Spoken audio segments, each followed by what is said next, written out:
Assalamualaikum warahmatullahi wabarakatuh. Waalaikumsalam warahmatullahi wabarakatuh. Assalamualaikum warahmatullahi wabarakatuh. Oke, terima kasih rekan-rekan. Selamat pagi.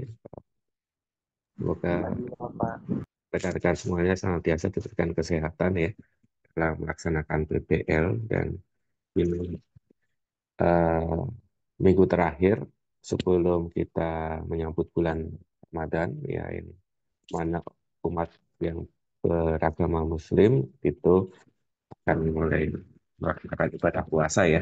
Ya, ini akan berimplikasi langsung pada kegiatan PPL atau PPN, khususnya di pekerjaan di lapangan. Kalau pekerjaan lab, saya kira nggak ada masalah ya. Dan saya sudah ngobrol-ngobrol dengan beberapa menpro bahwasannya untuk pekerjaan lapangan itu saya kembalikan ke masing-masing menpro. Jadi teman-teman ketua kelompok bisa berkoordinasi dengan masing-masing menpronya ya. Bagaimana strateginya dalam melaksanakan pekerjaan lapangan pada saat bulan Ramadan. Khusus kalau dengan saya, itu nanti kita akan diskusikan ya. Kalau di diskusi awal kita, saya, saya tidak menyarankan ke lapangan ya, tapi kita perlu mendiskusikannya di hari Rabu ya. Kalau nggak salah, saya untuk menjadwalkan dengan kelas C untuk mempersiapkan strategi berdasarkan progres yang sudah dikerjakan ya. Karena memang minggu ini minggu yang vital, sehingga meskipun bapak-bapak laporan yang saat ini bertugas di PBL semester 4 di Piayu, tetap ada yang stay di Batam untuk memfasilitasi peminjaman alat supaya teman-teman kelas A, B, dan C, khususnya kelas B dan C itu bisa mengejar target pengukuran di semester 5. Seperti itu. Oke, untuk hari ini saya ingin share screen. Materi ajar hari ini itu melanjutkan yang materi kemarin, itu kerangka dasar pemetaan yang kedua, itu adalah pemotongan ke belakang ya. Sekarang masuk ke pemotongan ke belakang. Kemarin kan pemotongan ke muka ya. Oke, mungkin ini agak apa namanya,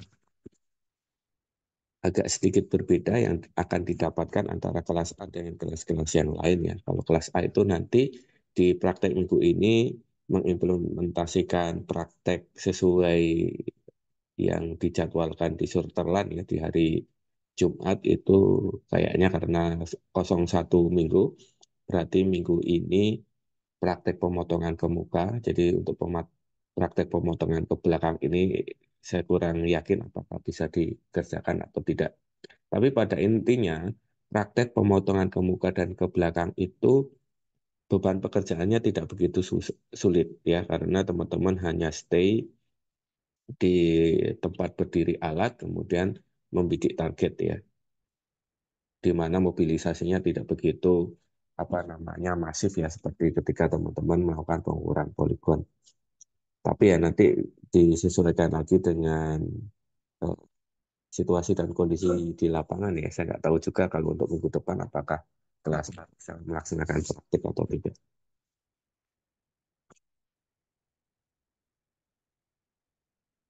Oke, seperti yang kita bahas di minggu kemarin, itu saya sekali lagi reminder bahwa perbedaan mendasar antara pemotongan ke muka dan pemotongan ke belakang adalah posisi berdiri alat atau posisi berdiri total station yang rekan-rekan gunakan. Kalau pemotongan ke muka yang pernah kita bahas pada pertemuan minggu kemarin, ketika kita membidik satu buah target di lapangan, katakanlah pada gambar yang kedua ini, titik putih, lingkaran putih ini adalah target yang kita bidik di lapangan. Ya. Dan apa bentuk segitiga hitam ini? Segitiga hitam ini adalah titik kontrol lapangan yang sudah memiliki koordinat. Dalam arti kata adalah setiap kita ingin melakukan atau menentukan posisi titik di suatu lapangan, maka alat didirikan di titik PM yang diketahui koordinatnya. Dalam hal ini minimal diketahui dua koordinat titik PM untuk mendapatkan satu koordinat titik detil. Ya, data apa yang kita gunakan? Data yang kita gunakan adalah sudut. Ya, sudut pada saat alat didirikan titik BMA dan sudut yang kita dapatkan pada saat alat didirikan titik B. Ini adalah konteks pengukuran pemotongan ke muka. Ini hanya reminder dari apa yang sudah saya sampaikan minggu kemarin. Kalau minggu ini atau pengikatan ke belakang, perbedaan mendasarnya adalah yang pertama, alat didirikan pada eh, titik-titik yang akan dicari koordinatnya. Berbeda ya, udah langsung berbeda ya. Kalau yang di pemotongan ke muka alat didirikan di titik kontrol, tapi kalau di pemotongan ke belakang ya atau resection itu alat itu didirikan pada titik yang akan dicari koordinatnya. Misalnya titik inilah yang lingkaran di garis-garis merah ini sebuah titik itu kita dirikan aja di apa namanya total station pada titik yang akan kita cari koordinatnya. Dibalik jadinya kan, seperti yang pemotongan ke muka, balikannya pemotongan ke muka. Perbedaan kedua adalah pada pengikatan ke belakang itu diperlukan minimal itu 3 titik BM, ya, 3 titik kontrol lapangan, ya, sehingga Anda nantinya akan bidik BM di katakanlah ini BMA, BMB, dan BMC. Ya. Untuk nantinya Anda melakukan pengolahan data sehingga mendapatkan koordinat tempat berdiri alat atau total station. Dalam pengukuran pemotongan ke belakang itu ada 2 metode, yaitu metode Collins dan metode Cassini. Metode Collins itu yang akan kita bahas pada pertemuan ini. Pada penentuan koordinat, sebuah titik dengan cara pemotongan ke belakang atau resection, alat ukur didirikan di titik yang akan ditentukan posisinya. Ya, jadi kita dirikan TS itu di titik detailnya. Selanjutnya, alat ukur digunakan untuk mengamati titik-titik tetap yang telah diketahui koordinatnya. Ketentuan yang harus dipenuhi adalah diperlukan paling sedikit 3 titik pengikat yang sudah diketahui koordinatnya, beserta sudut yang diukur dari titik yang akan ditentukan koordinat tersebut. Keuntungan metode ini adalah kita hanya satu kali menempatkan instrumen, yaitu pada titik yang akan kita cari tersebut. Terdapat 2 cara perhitungan yang kita kenal, yaitu metode Collins dan metode Cassini. Ya, jadi kesimpulannya ketika nanti minggu depan itu kita akan melaksanakan praktek, khususnya ya kelas A ya, karena kelas A kan untuk pengerjaan proyek survei teresis lanjut kan setelah UTS ya, kalau nggak salah ya, berdasarkan workshop RPP. Minggu depan itu masih memungkinkan kalau teman-teman melakukan prakteknya dengan metode Collins ini. Jadi sekali berdiri alat, kemudian ada target di titik BMA, BMB, dan BMC, itu kita bisa langsung mendapatkan koordinatnya.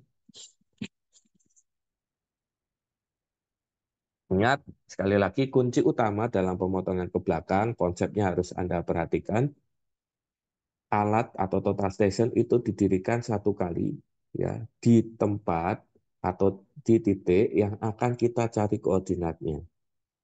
Kemudian poin yang kedua adalah jumlah minimal titik tetap yang nantinya digunakan untuk pembidikan adalah 3 titik tetap yang diketahui koordinatnya. Ya, jadi nanti TS didirikan titik detail, kemudian membidik titik BMA, B, dan C. Ya, jadi membidik 3 titik BM. Dan masing-masing Anda akan mendapatkan data ukuran sudutnya. Nah, secara ilustrasi itu dijelaskan sebagai berikut.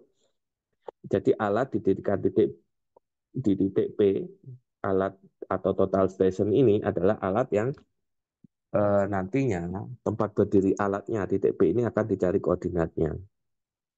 Kemudian alat ini masing-masing membidik target di titik A yang memiliki koordinat XAYA, kemudian target di B yang sudah memiliki koordinat XBYB, dan membidik target C yang memiliki koordinat XT dan YC. Ya. Pada saat Anda melakukan pengukuran di lapangan, ada beberapa hal yang harus Anda ukur. Yang pertama adalah sudut alfa. Sudut alfa adalah sudut yang terbentuk pada saat total station di titik A ke titik B. Kemudian Anda juga memerlukan sudut beta. Sudut beta adalah sudut yang dibentuk pada saat alat dibidik ke titik B, kemudian ke titik C. Pemotongan ke belakang ini itu paling sering digunakan untuk beberapa pekerjaan praktis dan teoritis gitu ya. Untuk praktisnya ini sering digunakan di beberapa pekerjaan dimension control ya.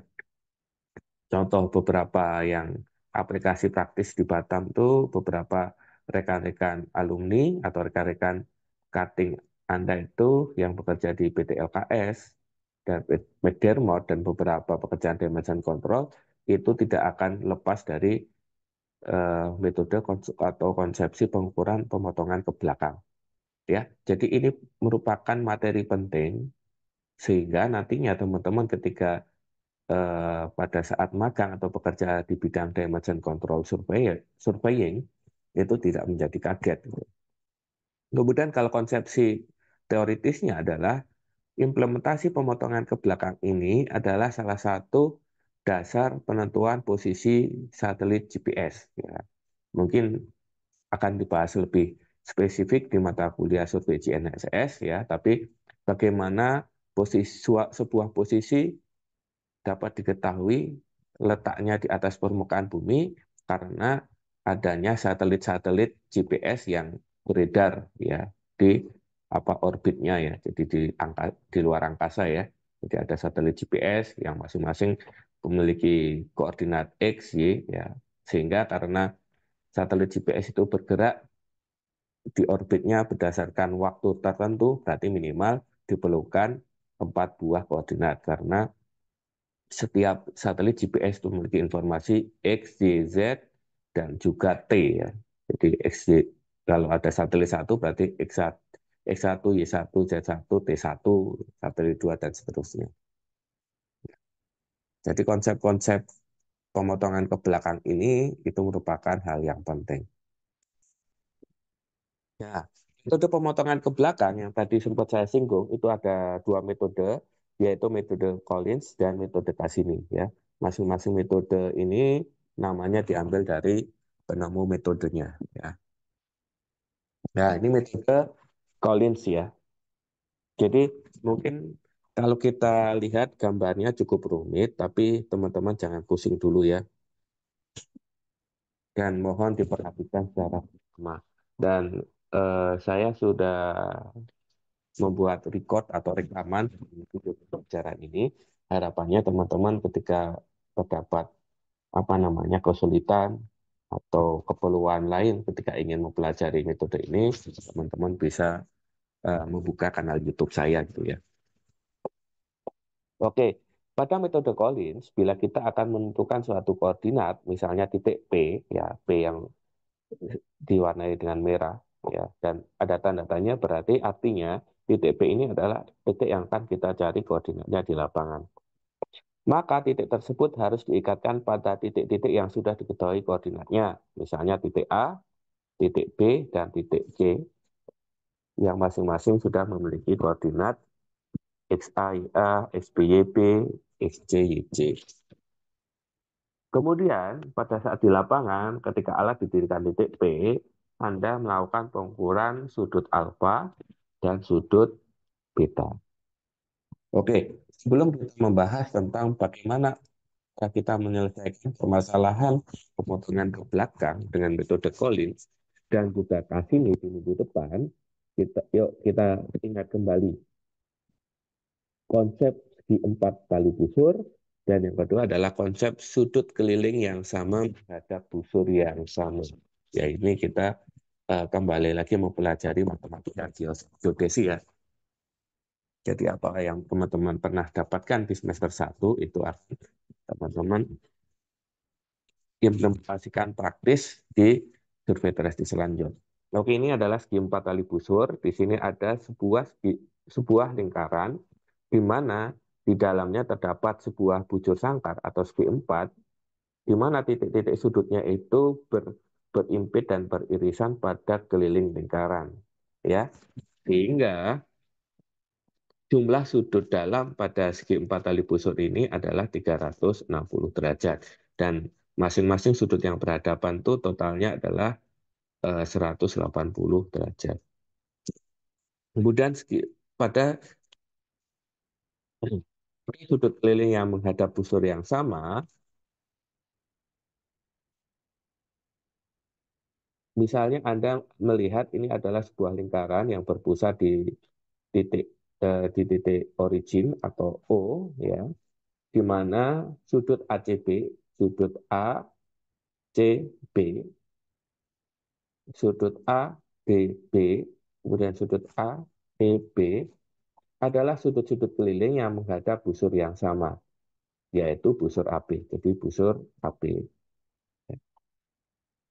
Sedangkan sudut AOB adalah sudut pusat yang juga menghadap busur yang sama, yaitu busur AB.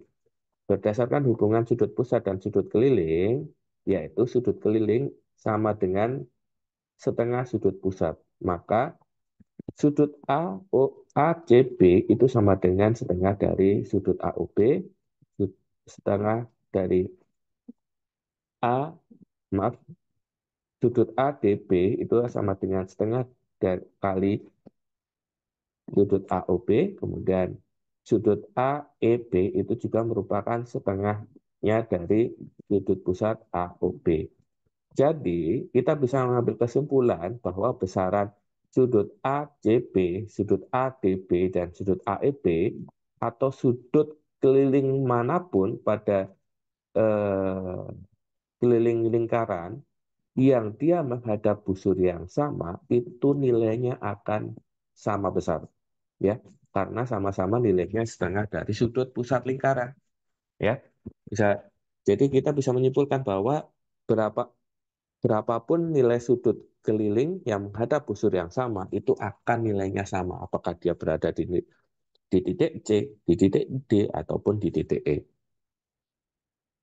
Ya, jadi itu dua konsepsi yang memberikan peranan penting pada saat kita memecahkan kasus untuk perhitungan eh, pemotongan ke belakang dengan metode Collins. Ya, karena metodenya memang membutuhkan pemahaman lebih ya.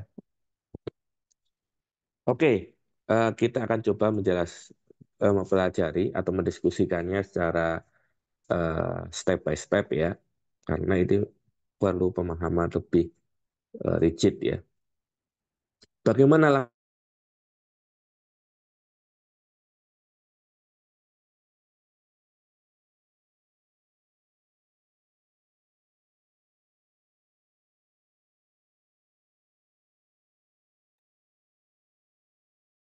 dari tadi ada kendala teknis, saya izin share screen lagi. Terdengar suara saya? Dengar, Pak. Oke, oke. Kita lanjut lagi bagaimana langkah-langkah perhitungan yang perlu kita terapkan pada saat melakukan perhitungan metode Collins. Yang pertama adalah buatlah sebuah lingkaran ya. Jadi Anda bikin sketsa dulu di lapangan ya, dengan memperhatikan arah utaranya dulu ya. Misalnya titik P ini di sebelah selatan, ya titik C juga di sebelah selatan, titik A dan B itu relatif berada di sebelah utaranya dari titik B dan C.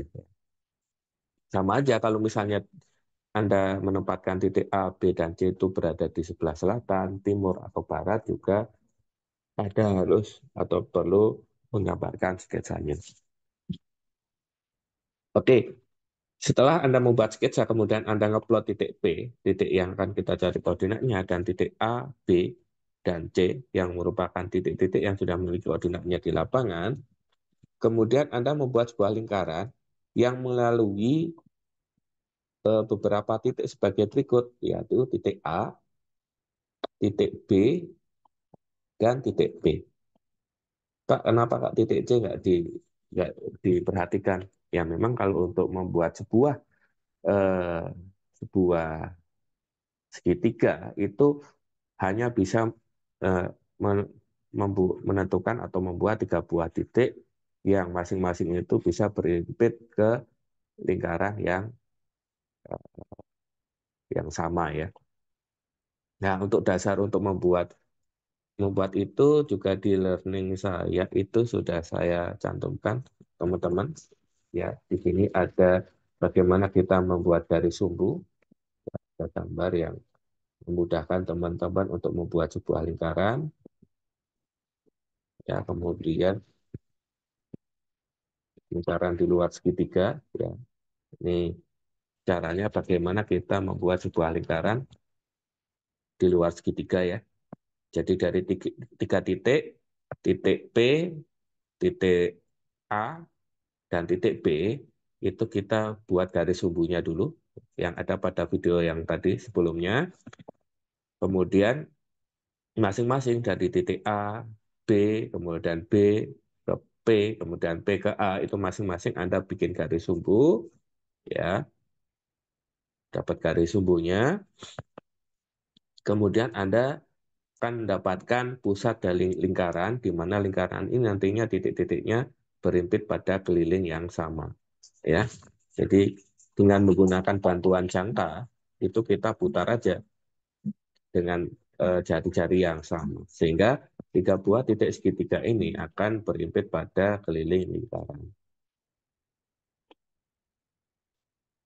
Nah, itu silakan teman-teman bisa mempelajarinya. Di sini ada garis sumbu ya, ilustrasi ya. Saya gambarkan ilustrasi. Ya.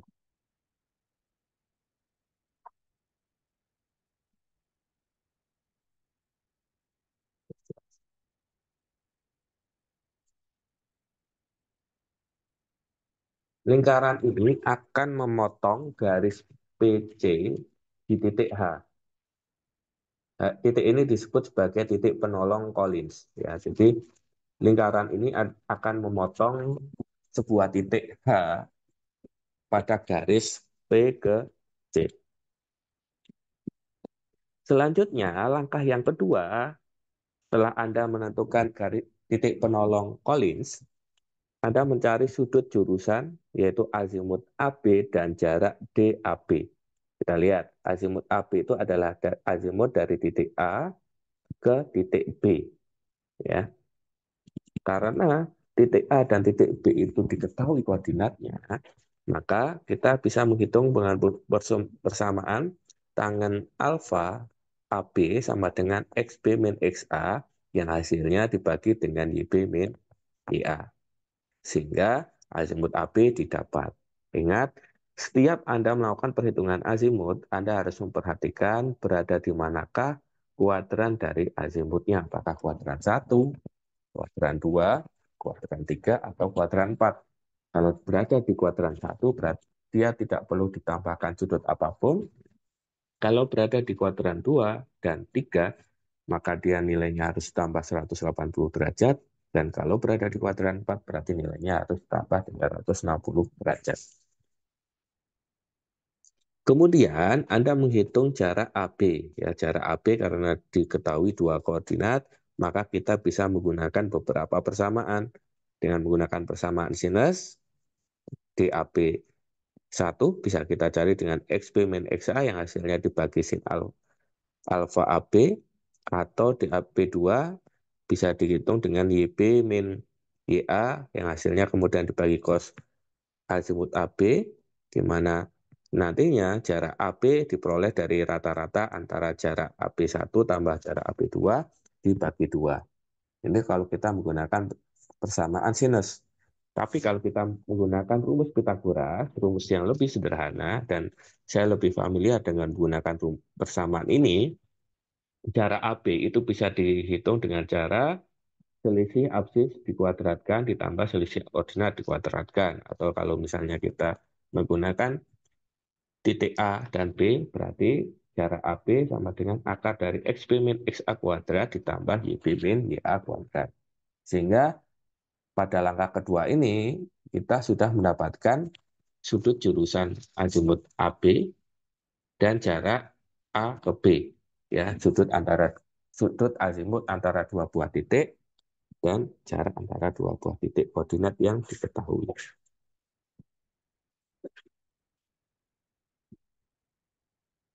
Langkah yang ketiga adalah kita mencari koordinat titik penolong kolinsnya atau titik H atau titik yang kita tentukan tadi yang merupakan perpotongan antara lingkaran dengan garis dari P ke C ya. Garis hanya ini ya. Kita hitung dari titik A ya. Sebelum kita menghitung cari titik A, berarti kita kembali lagi, flashback lagi ke konsep segi empat tali busur. Ya. Konsep segi empat tali busur adalah sudut-sudut yang berhadapan nilainya 180 derajat, total sudutnya adalah 360 derajat, kemudian pada sudut berpeluru seperti ini, misalnya B ke G pada arah C, maka total sudutnya ini adalah 180 derajat. Ya, ini juga sama C ke H pada garis yang selurus dengan D, dia juga nilainya adalah 180 derajat. Nah, sehingga kita bisa cari di sini pada langkah kita menghitung azimut AH. Azimut AH adalah azimut dari titik A ke titik H. Ya, dari titik A, salah satu titik BM yang kita koordinatnya ke titik bantu atau penolong Collins. Kita bisa menghitung dengan cara azimut azimut AB ya, azimut AB ditambah dengan sudut beta ya. Karena apa? Karena kita menggunakan konsep segi empat tali busur ya, sehingga nilai beta di sini ya, nilai beta di sini nilainya akan sama dengan nilai beta yang di sini. Dengan rumus sinus kita dapat menentukan jarak DAH, DAH dengan cara parameter apa yang sudah kita peroleh ya, jarak kita membuat segitiga ABH ya. Jadi teman-teman bisa memperhatikan segitiga ABH ABH ya. Kita akan menurunkan persamaan sinus ya, seperti pada saat kemarin kita bahas di pemotongan pemuka ya. DAB sudah kita peroleh dari langkah kedua ya. Kemudian sin alfa ya. Kemudian sorry. Kemudian kita bagi dengan sin alfa. Sin alfa itu mana? Sin alfa itu adalah nilai dari sudut di sini. Ya. Jadi kalau di sini beta, kemudian ini adalah sin alfa. Karena hasil pengukuran kita, alfa yang ada di titik B nilainya akan sama dengan alfa yang di sini. Berarti DAB itu segitiga pada ABH ini menghadap sudut di titik H. Di mana sudut titik H ini dia nilainya alfa. Nilai alfa ini sama seperti nilai alfa di titik B pada saat kita mengukur titik A ke titik B. Nah, ini alfa. Ya. DAB per sin alfa sama dengan DAH. DAH itu adalah jarak yang akan kita cari. Ya, jarak yang akan kita cari. Dia menghadap kemana? Dia menghadap pada sudut di titik B. Sudut di titik B itu nilainya berapa? Nilainya itu adalah 180 derajat. Ya, 180 derajat itu adalah sudut total pada sebuah segitiga dikurangi jumlah dari alfa plus beta, atau kita bisa notasikan dengan 180 derajat min alfa min beta, atau bisa juga 180 derajat min dalam kurung alfa plus beta ya. Kalau nggak tanpa kurung berarti kita kurangkan satu-satu, min alfa dulu min beta, kemudian kita pindah ruas ya, sin 180 derajat min alfa min beta ini pindah ruas ke sebelah kiri, sehingga DAH sama dengan DAB per sin alfa kali sin 180 derajat min alfa min beta. Ingat, alfa dan beta ini adalah hasil pengukuran di lapangan. Kemudian kenapa letaknya itu bisa dimasukkan di atas dan di bawah ini, karena kita menggunakan pengertian dari konsep segi empat tali busur.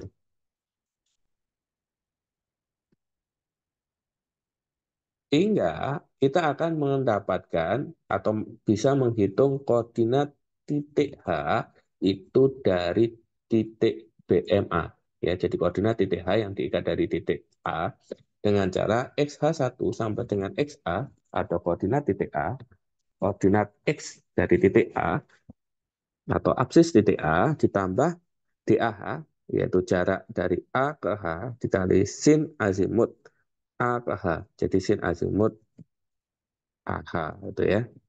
Ini yang kita peroleh dari langkah 3A1. Kemudian YH1 atau ordinat H1, ordinat H yang diikat dari titik A diperoleh dari ordinat A atau YA ditambah DAH, jarak A ke H dikali cos azimut AH. Ya, cos azimut A ke H. Nah, sama konsepnya pada saat kita kemarin menghitung pemotongan ke muka. Pada saat kita melakukan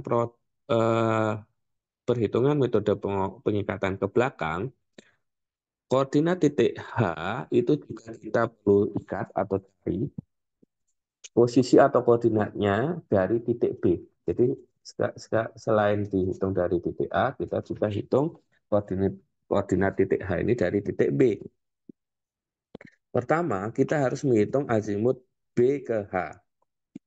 Azimut B ke H atau azimut BH sama dengan azimut AB. Ya, azimut AB itu kalau kita ambil garis lurus ke sebelah kanan lagi, berarti dia nilainya akan sama seperti ini. Ini azimut AB ditambah alfa plus beta. Ya, ya. Kenapa di sini alfa plus beta? Ya, karena di sini itu adalah 180 dikurangi alfa min beta. Jadi, kalau ini itu dianggap sebagai setengah lingkaran, maka nilainya ini adalah 180 derajat dikurangi nilai ini. Maka sisanya di sini ketemunya adalah alfa plus beta. Sehingga kita akan mendapatkan azimut BH sama dengan azimut AB ditambah alfa plus beta. Kemudian dengan rumus sinus sama dengan langkah sebelumnya, kita menentukan dBH, jarak B ke H. Kita fokus lagi ke segitiga ABH, ya ABH. Kita akan menghitung jarak BH atau dBH. dBH itu menghadap sudut apa? Sudut beta. Nah, tadi yang sudah kita tentukan ya. Sehingga dBH per sin beta sama dengan DAB. Nah, DAB adalah jarak antara A ke B, jarak antara dua titik BM yang diketahui koordinatnya, kali dengan sudut yang di hadapan sisi AB, itu sudut alfa. Ya, jadi DAB per sin alfa. Sehingga dBH itu kita bisa hitung dengan cara DAB kali, DAB per sin alfa kali sin beta. Ya, jadi tinggal dipindah ruaskan. Oleh sebab itu, kita selanjutnya akan mendapatkan azimut dan jarak ya. Baik dari azimut BH dan jarak BH. Sehingga kita akan mendapatkan koordinat XH yang diikatkan dari titik B. Atau kita sebut sebagai XH2. Yang diperoleh dari XB atau absis B, titik BMB, ditambah jarak B ke H kali sin azimut BH. Kemudian YH2 atau Y titik H yang diikat dari titik B atau ordinat H yang diikat dari titik B kita peroleh dari ordinat B atau YB ditambah DBH dari cos azimut BH. Oleh karena itu kita sudah mendapatkan dua buah koordinat titik H yang masing-masing kita ikat dari titik A dan yang kedua kita ikat dari titik B. Yang selanjutnya dari koordinat yang diikat masing-masing dari A dan B, kita hitung rata-ratanya masing-masing untuk menentukan XH atau absis H kita peroleh dari XH1 atau XH yang kita ikat dari titik A ditambah XH2 atau XH yang kita peroleh dari pengikatan di dari titik B yang hasilnya kemudian dibagi dua. Ini harusnya dikurung ya. Kemudian YB atau maaf YH atau ordinat titik H itu kita peroleh dari rata-rata YH1 atau Y atau ordinat titik H yang tiga di titik dari titik A ditambah YH2 atau ordinat yang diperoleh dari pengikatan ke titik B yang hasilnya kemudian dibagi dua. Ini juga harusnya kurung. Ya, sehingga kita dari rata-rata XH dan YH inilah kita sudah menentukan koordinat titik penolong Collins. Jadi pada saat Anda menghitung rata-rata, Anda juga harus pastikan apakah nilainya beda jauh atau enggak ya. Kalau bedanya lebih dari 1 meter, berarti ada kesalahan dalam perhitungan penentuan titik Collins, maka harus dihitung ulang. Tapi kalau misalnya dia masih di bawah fraksi 0,5 meter, ya berarti penentuan eh, koordinat titik H hasil perhitungan Anda sudah oke. Itu kita baru menghitung atau menentukan koordinat H ya, masing-masing dari titik A dan B kemudian kita rata-rata ya. Belum kita menghitung koordinat titik C dan titik P ya. Selanjutnya masuk langkah keempat yaitu mencari azimut HC dan nilai gamma. Ya, azimut HC ya, azimut HC itu adalah azimut dari H ke titik C ya. Kita perlu menghitung azimut HC ya, azimut HC. Sorry, karena azimut, maaf, karena koordinat H ini sudah kita peroleh dari hasil perhitungan dan koordinat C ini kita peroleh dari titik PM yang diketahui di lapangan, maka kita bisa menggunakan persamaan XC min XH dibagi YC min YH sehingga azimut BC ini nanti akan diperoleh. Kemudian untuk mendapatkan nilai gamma itu diperoleh dengan rumus azimut HC ya, azimut HC kemudian kurangi azimut HB, kurangi azimut H ke B, azimut HC kurangi azimut H ke B. Ini untuk mencari gamma gambar ini ya, yang sudutnya merah ya. Kita peroleh dari azimut HC kurangi azimut HB ya. Bagaimana caranya azimut HC sudah kita hitung ya. Sudah kita hitung di poin atasnya. Kemudian azimut HB dapatnya dari mana? Azimut HB itu diperoleh dari azimut BH kurangi 180 derajat. Ya, karena saling berkebalikan ya. Ini kita masuk ke materi survei teresis dasar ya pada semester 1. Jadi azimut HC kurangi azimut HB sama dengan azimut HC kurangi azimut BH min 180 derajat. Atau kita bisa menghitung dengan cara azimut HC ditambah 180 derajat kurangi azimut BH. Maka kita akan mendapatkan gamanya di sini. Nah, selanjutnya ketika kita sudah mendapatkan azimut eh, HC dan nilai gamma, maka langkah terakhir yang akan kita hitung adalah mencari koordinat titik P. Sama, kita menghitung dari titik A dan dari titik B. Dari titik A, bagaimana persamaannya? Kita menghitung azimut A ke B. A ke B. Ya. Fungsi kita menghitung gamma itu untuk apa? Supaya kita bisa mendapatkan sudut yang di sini. Ya, karena gamanya di sini, maka karena ini garis berpelurus, maka setengah untuk mendapatkan setengah lingkaran dari ini, nilai salah satu sudut segi empat tali busur ini diperoleh dengan cara 180 derajat kurangi gamma. Sehingga nilainya di sini adalah 180 derajat min gamma. Oleh karena itu, kembali lagi kita ke konsep segi empat tali busur. Ya, jumlah sudut yang saling berhadapan pada segi empat tali busur adalah 180 derajat. Kalau di sini 180 derajat min gamma, berarti di sini adalah nilainya gamma. Oleh karena itu, untuk menghitung azimut A ke P, itu kita peroleh dari azimut AB ditambah dengan gamma. Nah, seperti ini. Kemudian kita mencari di AB, jarak dari A ke P. Ya. Nah, nah, itu kita untuk menentukan jarak A ke P, kita perhatikan segitiga ABP. Nah, kita nggak pakai segitiga ABH lagi, ABP ya. Jadi kita menggunakan segitiga ABP. Menggunakan persamaan sinus pada sebuah segitiga. DAB dibagi sin alfa. Ya, berarti DAB, DA ke B dibagi sin sudut di hadapan sisi AB, berarti ini kan kalau segitiga ABP, di sini alfa.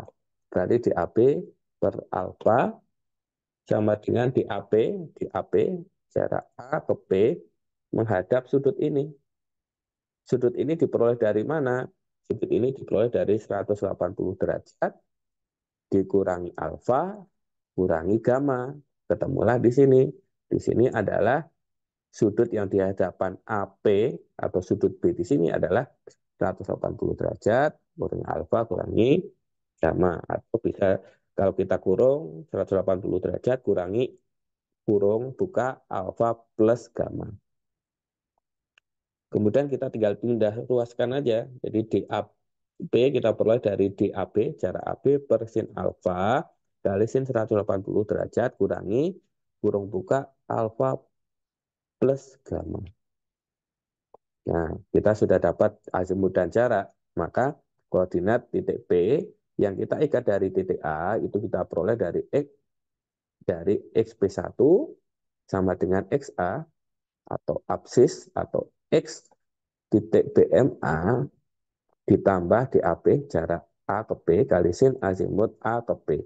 Kemudian ordinat titik P yang diikat dari A atau YP1 itu diperoleh dari YA atau absis titik BMA, maaf, atau ordinat titik BMA ditambah DAP atau jarak AB dikali cos azimut AP. Nah, kita baru mendapatkan koordinat titik B yang diikat dari titik A. Selanjutnya, sebagai kontrol, kita juga perlu melakukan perhitungan koordinat titik B yang diikat dari titik B. Kita menghitung azimut BP dulu. Ya. Azimut BP kita lihat sekali lagi di sini. Azimut B ya ke P. Diperoleh dari mana? Diperoleh dari azimut BA. Ya, azimut BA.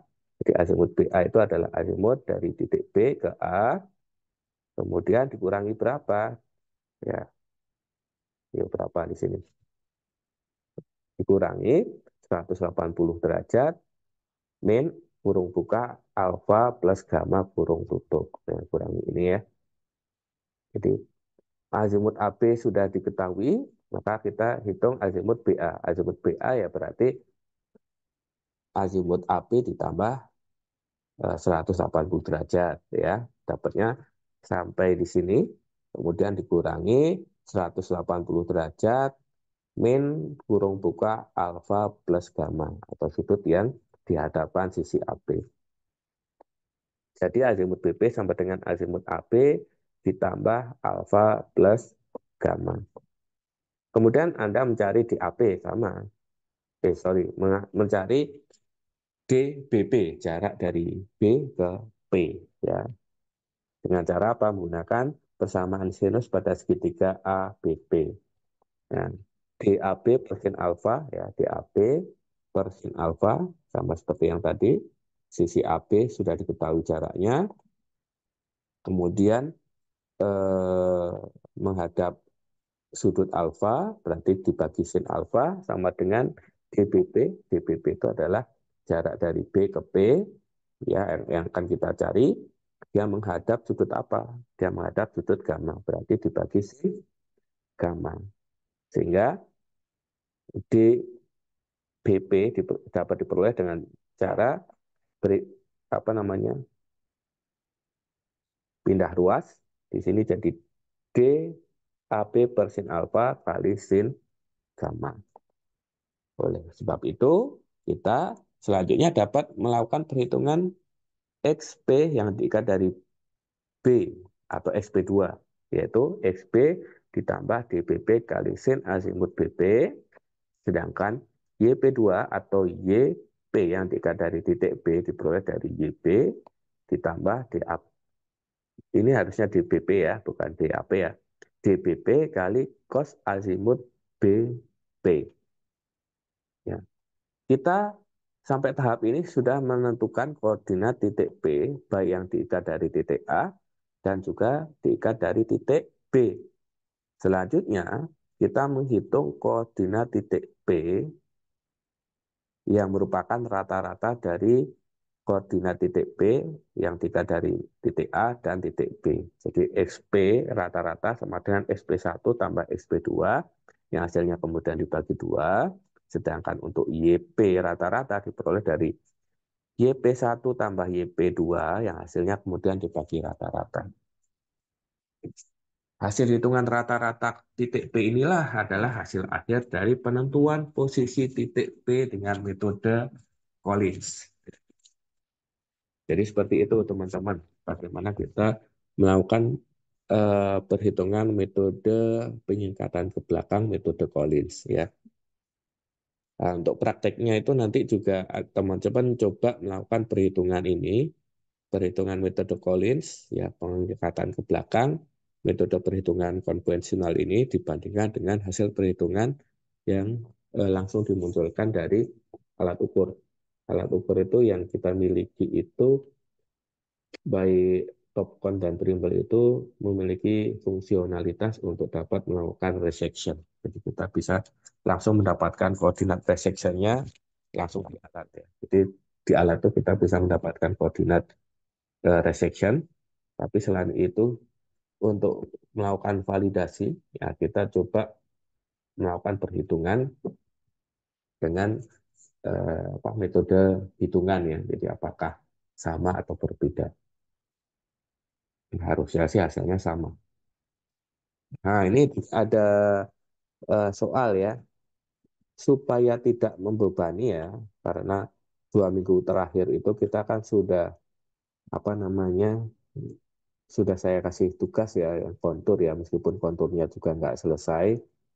Kemudian yang kemarin, kemarin tuh saya belum ngecek apakah sudah ngumpul belum nih. Nah, sudah ya, saya coba cek salah satu.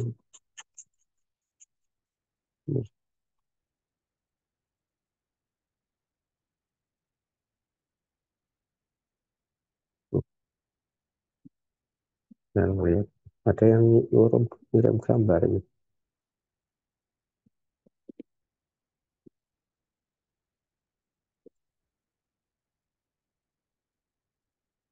Kosong gambarnya.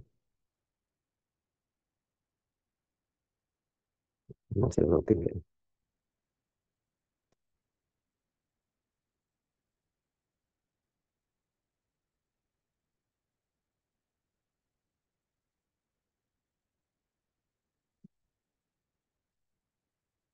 Oke. Oke, jadi untuk yang soal tugas minggu ini, itu saya bebankan secara berkelompok ya. Jadi semester 1 ini kan ada berapa? 10 atau 11 kelompok ya. Jadi silakan dikerjakan sesuai dengan nama kelompok ya. Ini soalnya adalah hitunglah koordinat titik P, XP, YP dengan pengikatan ke belakang cara Collins dengan data sebagai berikut. Koordinat A, koordinat BMA ini, koordinat titik B, koordinat titik BMP ini, koordinat titik BMC ini. Kemudian diketahui juga hasil pengukuran, yaitu alfa dan beta. Jadi silakan teman-teman bisa memplot ya desainnya bagaimana. untuk nanti dibuat dulu segitiga, tali busur, dan lingkarannya gitu ya. Dan ini sifatnya kelompok ya, baik kelas pagi ataupun kelas malam. Kemarin juga sudah ada yang mencoba melakukan pengukuran ini.